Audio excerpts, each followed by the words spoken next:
అదే RTV app వార్తల్ని క్షణాల్లో చదివే అవకాశం ఉంటుంది. ఒక న్యూస్ పేపర్, ఒక టెలివిజన్ ఛానల్ మీ చేతుల్లో ఎప్పుడూ ఉంటాయి. ఈరోజు జ్యోతిరావు పులే 134వ వర్ధంతి జరుపుకోవడం జరుగుతుంది. మహానుభావులు ఎంతో కష్టపడి ఈ దేశానికి స్వాతంత్రం తీసుకురావడం జరిగింది. అన్ని పరిపాలన చూడగలిగినాం, కానీ ఈ తెలుగుదేశం పరిపాలన 5 నెలల్లో మాత్రం ప్రజాస్వామ్యాలకు విరుద్ధంగా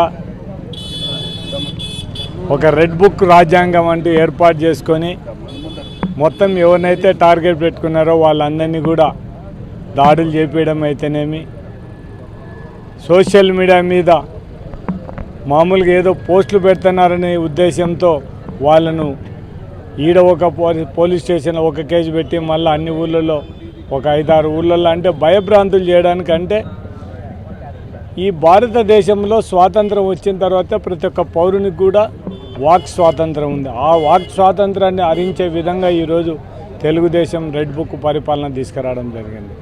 ఈరోజు ఒక్కసారి అన్నీ కూడా చూసుకుంటే మనం ఇట్లా అమ్మఒడి అయితేనేమి, రైతు భరోసా అయితేనేమి, నిరుద్యోగుల భృతి అయితేనేమి, లేడీస్కి ఇచ్చే 1500 రూపాయల నెలకి ఇచ్చేవి, ఇవన్నీ కూడా సూపర్ 6 హామీలు. ఎలక్షన్ల ముందర అంతా కూడా ఇంకా మేమే చేస్తాము, ఇంకా జగన్మోహన్ రెడ్డి కంటే చాలా జగన్మోహన్ రెడ్డి చేసినాడు కాబట్టి మేము అంతకంటే ఇంకా ఎక్కువ చేస్తామని చెప్పి సూపర్ 6 పథకాలన్నీ పెట్టడం జరిగింది.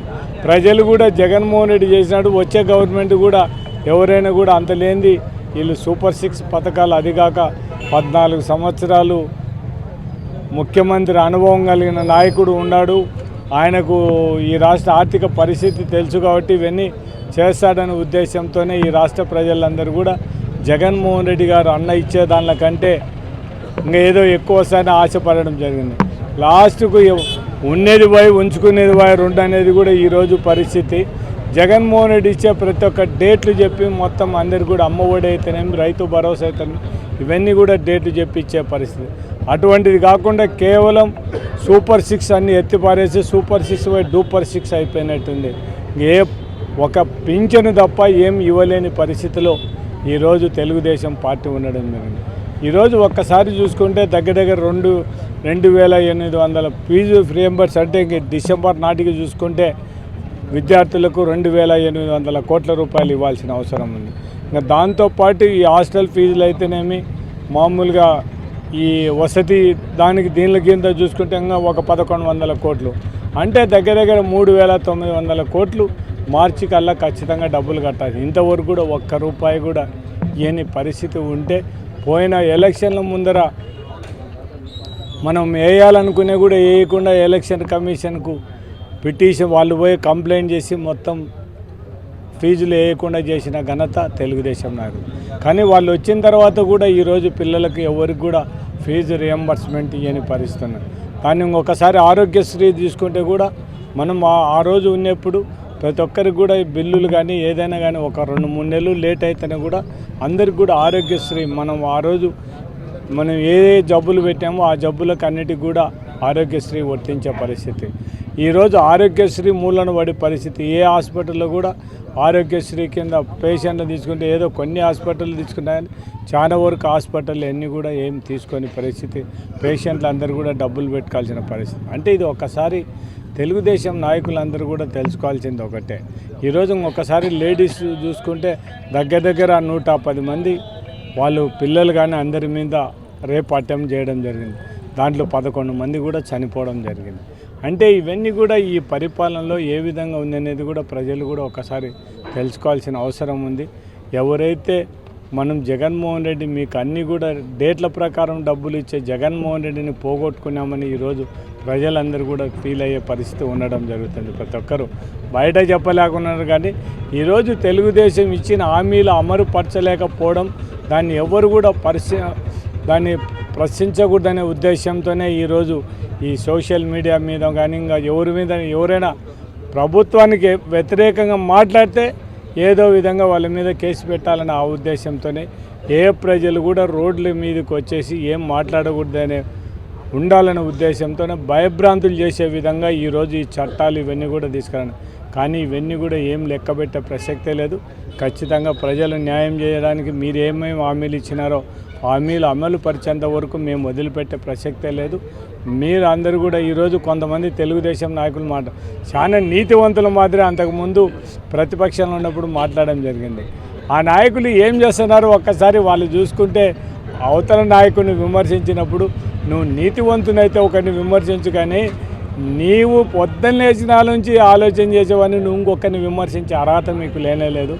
మీ తెలుగుదేశం నాయకులే వాట్సాప్లలో మేము వాయిస్లు పెట్టి మొత్తం లాస్ట్ ఓవరు కొట్టుకునే పరిస్థితి ఉన్నాను.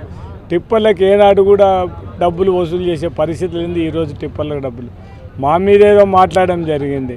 మేమేదో జగన్నాథ్ కట్టిన మొత్తం ఉండే మొరసంతా మేము తోలినాను. మేము తోలిందంతా కూడా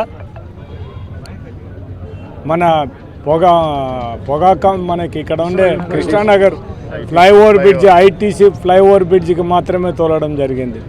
దాన్ని ఈరోజు మొత్తం ఎవరు మొత్తం టిప్పర్లు పెట్టి తోలుతున్నారు అంటే ఎవరికి సంబంధం ఉందనేది కూడా ఆలోచించాల్సిన అవసరం ఉంది. ఏదైనా ప్రభుత్వానికి సంబంధించిన ప్రజలకు సంబంధించిన తోలడానికి ఆ రోజు కలెక్టర్తో పర్మిషన్ తీసుకొని ఆ రోజు తోలాం.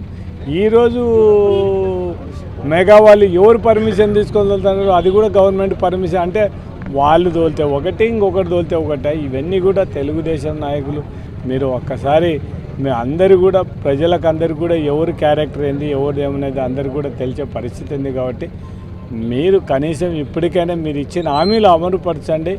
మీరు ఈ రెడ్ రాజ్యాంగ బుక్ కొద్ది రోజులే పనికి వస్తుంది, ఇంకా పనికిరాదు.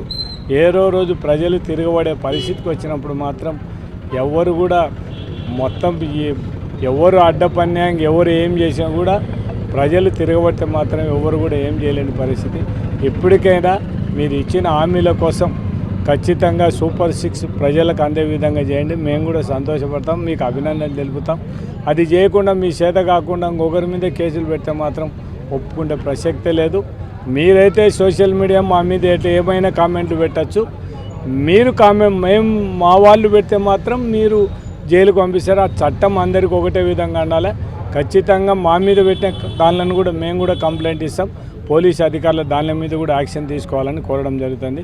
ఈరోజు జ్యోతిరావు దాంతోపాటు ఈరోజు మా మేయరు రామయ్య గారు, అదేవిధంగా డిప్యూటీ మేయర్ గారు, కార్పొరేట్ జ్యోతిరావు పూలే గారి 134వ వర్ధంతి కార్యక్రమం నడుస్తుంది.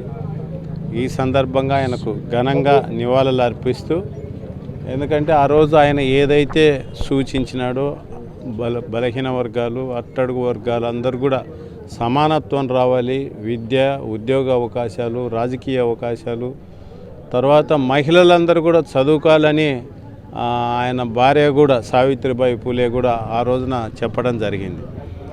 అదే అడుగుజాడల్లో నేనంటాము ఇవాళ చంద్రబాబు నాయుడు హిట్లర్ పరిపాలన నడిపిస్తుంటే ఆ రోజున జగన్మోహన్ రెడ్డి గారు ముఖ్యమంత్రిగా ఉన్నప్పుడు ఒక బాబాసాహెబ్ అంబేద్కర్ గారి అడుగుజాడల్లో, ఒక మహాత్మా గాంధీ గారి అడుగుజాడల్లో, ఒక జ్యోతిరావు పూలే గారి అడుగుజాడల్లో, అంటే వీటన్నిటిని గురించి కూడా ఆయన మార్గదర్శకాలుగా తీసుకొని అటు గ్రామ స్వరాజ్యం కానుంచి మొదలు పెట్టుకుంటే రిజర్వేషన్లు, మహిళా సాధికారిత, ఎన్నో రకాలుగా ఆ రోజుల్లో పెద్దలు ఏమైతే సూచించినారో వాటిని తూచా తప్పకుండా అమలు చేసినటువంటి వ్యక్తి జగన్మోహన్ రెడ్డి గారు.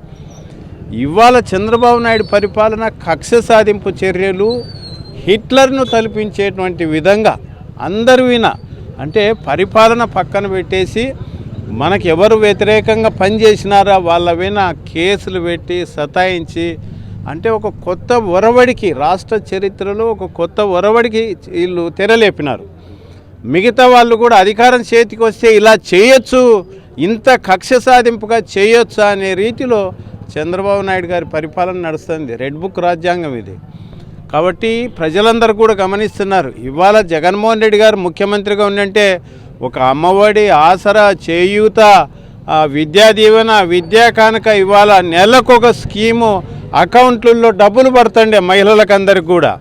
ఇవాళ ఆ పరిస్థితి ఏదీ లేదు. ఒక పెన్షన్ తప్ప మిగతా సూపర్ 6లు ఎక్కడ పోయినాయి ఇంకతో. వాటిని అడగకుండా చేయటం కొరకు ఎవరు నోరు ఇప్పకూడదు అనేటువంటి ఉద్దేశంతో ఈ కక్ష సాధింపు చర్యలు జనాలకు అందరికీ అర్థమైపోయింది. ఇవాళ బెల్ట్ షాపులు అయితే వీధి వీధిన వేలం వేసి అదేదో టీ కొట్లలాగా బండ్ల మీద పెట్టి అమ్మేటువంటి పరిస్థితి తీసుకొచ్చినారు. ఏమంటే డబ్బులు ఇచ్చినాం, మమ్మల్ని మా గవర్నమెంట్ పోలీసులు ఏం చేసుకుంటారనేటువంటి రీతిలో బడి లేదు, గుడి లేదు, పిల్లలు లేదు, సంసారాల మధ్యలో ఈ రకమైనటువంటి సంస్కృతిని తీసుకొచ్చినారు. ప్రజలందరూ చీకొడుతున్నారు.